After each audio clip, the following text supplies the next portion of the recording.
Bless you. Hi everyone, Janine here, Wild Country Acres. Well, we are on goat watch again because I believe Miss Etta James is getting closer. And one thing that I wanted to talk to you guys a little bit more, and I'm not an expert here. I'm gonna totally leave my sunglasses there just for the record, and she's gonna chew on them, hopefully not. Anyways, no. I want to talk to you guys a little bit what I've learned over the last couple of years on signs when your goat is getting closer. So every year that we breed, we have these hi sweet girl, the goat watch, and we keep a really close, and we know generally when they're due. The gestation period for a goat, hi mama, is 145 days. It's exactly half of a cow. Cows are 290, at least the cows that we've bred before, and goats are 145. So if we were to breed a goat today, I know this not because I'm Rain Man, but because I'm literally looked it up the other day. I believe that 145 days roughly from here would be like September 12th or something like that. So we might take some of our does that we did not breed, which would be Honey, who's right here. We did not breed her. I'll tell you why she's in there. And then also Sassy, aka Sassafras, and get them bred so that we could have some bull babies. Hi, Etta. So this is Etta. Hi, baby. And if you can see, she has blue eyes, and we're very excited about her. She's very unique coloring to our herd. She's new to the herd as of last summer. So yeah, we're very excited. So what I wanted to all over the place here, all over. I'm really excited, can you tell? Okay, so what I wanted to talk to you guys about today is some of the different signs that you can see before when your goat is getting closer, when they're progressing closer towards labor. You're just eating all the things, aren't you? Yes, you're just... So another thing to keep in mind is every goat is different. Every goat is so different. Like, we had a goat that we're no longer breeding that we bred last year and the year before. And she, like, for example, she screams when she's having contractions and she's pushing. Like, screams.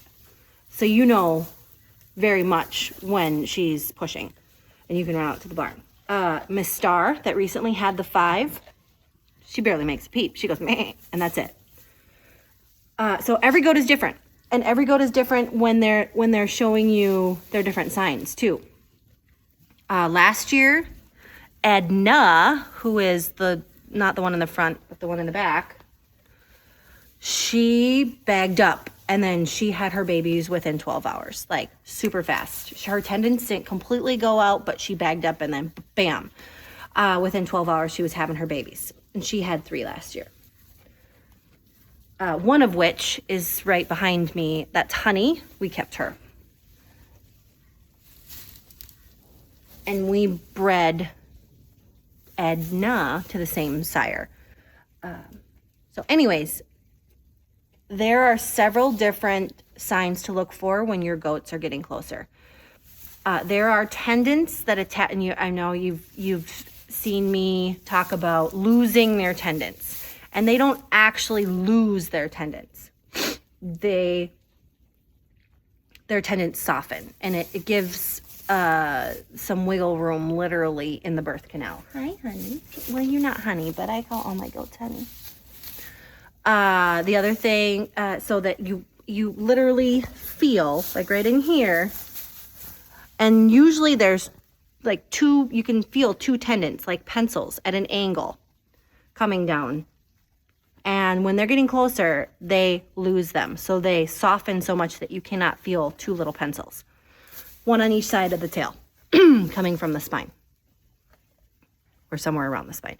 So the other thing to look for is a personality change. A standoffish goat might be more personable, or a more personable goat might become more standoffish. They might want more affection. They might not. The other term that you've heard me use is called bagging up. That's when their udder fills up and becomes quite tense. And it's getting ready for babies. It's filled up with milk. Actually, colostrum. Let me think here. There's several other things that you can look for. There's the yawning is what I call it. I showed you that with Star. Well, that was a beautiful picture of me. Let me think here. There is nesting, where they're pawing constantly at and making a nest for their babies. What I did is, I can't think of all of them off the top of my head right now. I'm so excited for Miss Etta James to have her hopefully blue-eyed babies. And it's always fun to wonder what it's like Easter eggs. You don't know what's inside. Anyways, I put together something that I'm going to put on the website. I think I'm going to put it on the website. I'm going to put a link below. Yes, I'm going to put it on the website. And I'm going to put a link below on where it is so you can find it. And it gives you it's a great infographic. I created it based off of my experience and other people's experiences on what they've seen, so that you can see, kind of be able to tell a little bit closer when your doe is going to go into labor. So I moved to the porch because I'm waiting for a FedEx package. So what we were talking about is the signs that I look for and the signs that you can experience when you're waiting for your goat to get closer to active labor. I was doing I take care of the goat chores every Friday morning, so that we make sure that we're not late to farm school. And I checked, and I'm doing chores, and Etta James has definitely bagged up and lost her tendons. I have not seen her any vaginal discharge. Don't know if I've looked, but I haven't seen anything. I can't talk today. Sorry, guys. I have not seen her do the yawn yet. I have not seen her scratching at the ground, preparing to make a nest for labor. There are many other ones as well. And like I said before, I mean, it could be a personality thing. Your goat could go from having tendons to boom, having babies like that. A good friend of mine, the exact same thing just recently happened to her. She was looking at her camera through the phone and went, oh my gosh, there's babies on the ground. So, and again, could be very, very different. I am not an expert. It is based off of my own experience and based off of other people's experiences. So, yeah, that's it. We got one goat that is getting very close. So I moved her to her maternity suite. So here's the game plan. It's like musical chairs, but goat pens. So I've got her in her own little pen, in her maternity suite pen. I also moved Edna into her pen because goats do not do well apart, remember? So they can see each other. Well, Edna was throwing a fit because her baby from last year, who's a grown goat now, Honey, was not with her and she was screaming. So since they get along really well, I did the same thing with Star and her baby from last year. I put them together until Star went into labor so that it would just ease the situation a lot more and keep their anxiety level. I want to make sure that it's as smooth as possible before labor. So I put Honey and Edna, mother and daughter, together in the same pen. Now, when Honey starts going active labor, we will take Honey and we will move her. And it's like a flip switch. At least it was with Star. She was no longer concerned about her daughter from the previous year. And she was taking care of 5 babies. Now, I don't expect any of my other goats to have 5 babies. I really don't. I really hope not. So we have Star's still with her 3 bucklings, and she's in the outside pen. Edda is by herself in her maternity suite, which we use kennels. We can configure them however we want. Edna is with Honey on the inside, also next to Edda in Edna's maternity suite, because she's not close, but she's getting there. Her tendons have started to soften. And then we have the other mother-daughter pair that we have is Lola, who we are no longer breeding because we've had 2 years of issues with her, and her daughter, who is Sassafras, which we call Sassy. So then we have a doeling and a buckling inside the house in my bathtub still, which I have to feed in about a half an hour. So lots of moving and shuffling. And what we're going to be doing is because I have one more pen set up inside the barn.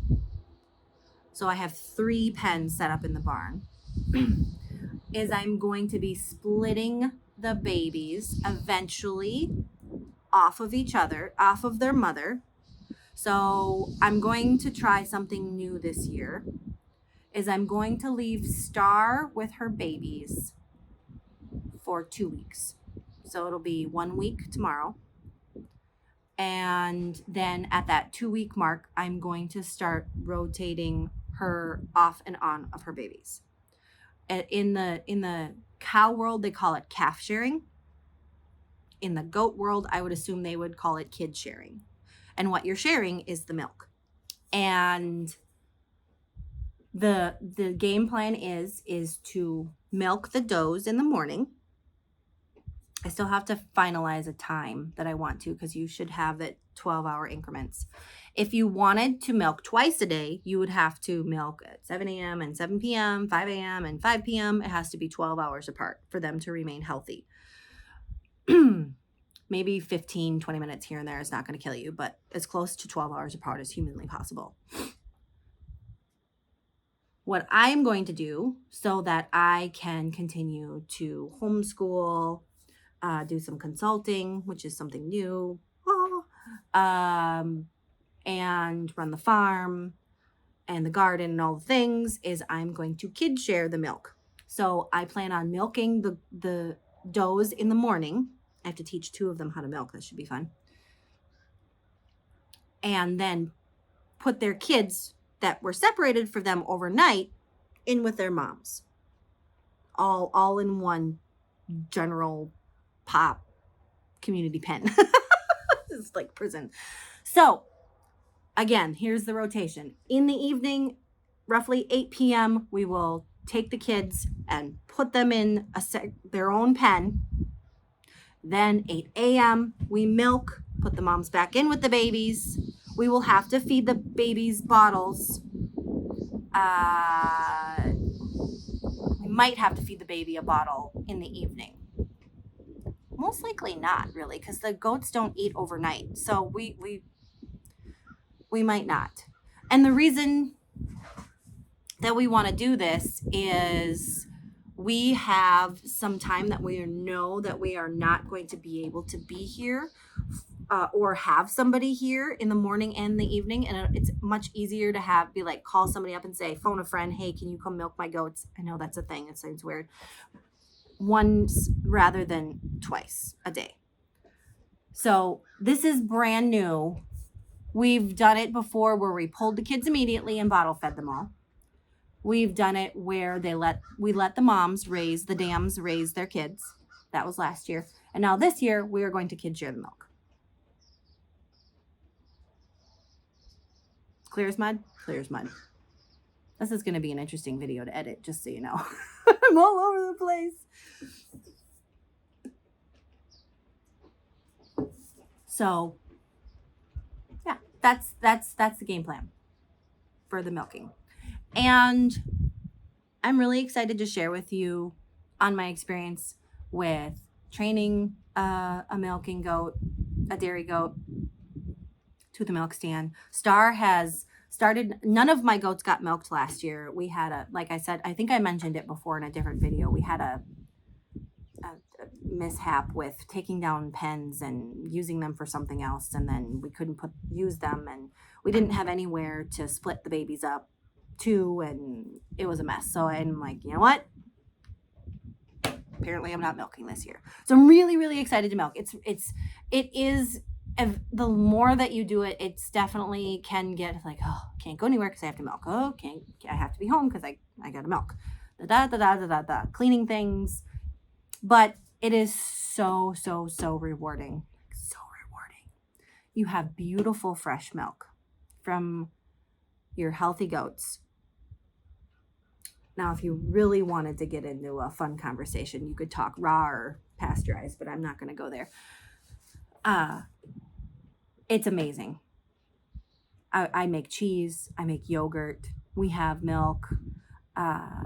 When they step in the pail, which they're going to when you're training them, they're going to. Or when I have my husband or my kids help and they're not as good at it as I am, because they just don't do it as often, they're going to step in the pail. And then you know what you have? You can't drink it, but you know what you can do? Feed it to your pigs, and they love it. They love it. So, very excited about that. I should have the baby monitor with me to be listening in on Miss Etta.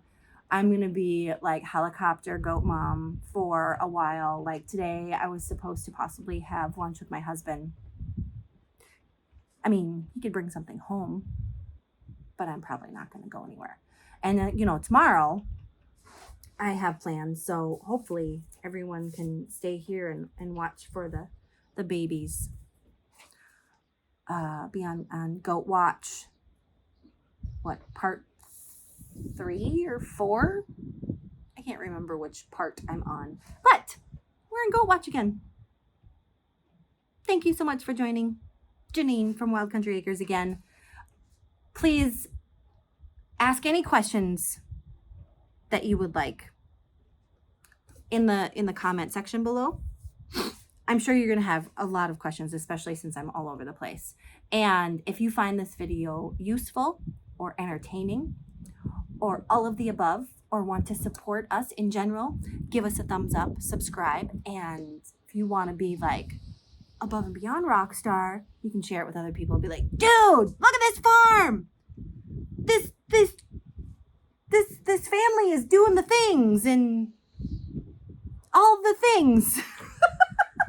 Having an educational farm. Please share. I would love that.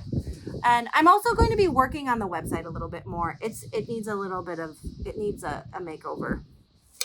So I'll be working on that too. So it'll be exciting. All right, guys. Have a blessed day. Hang in there.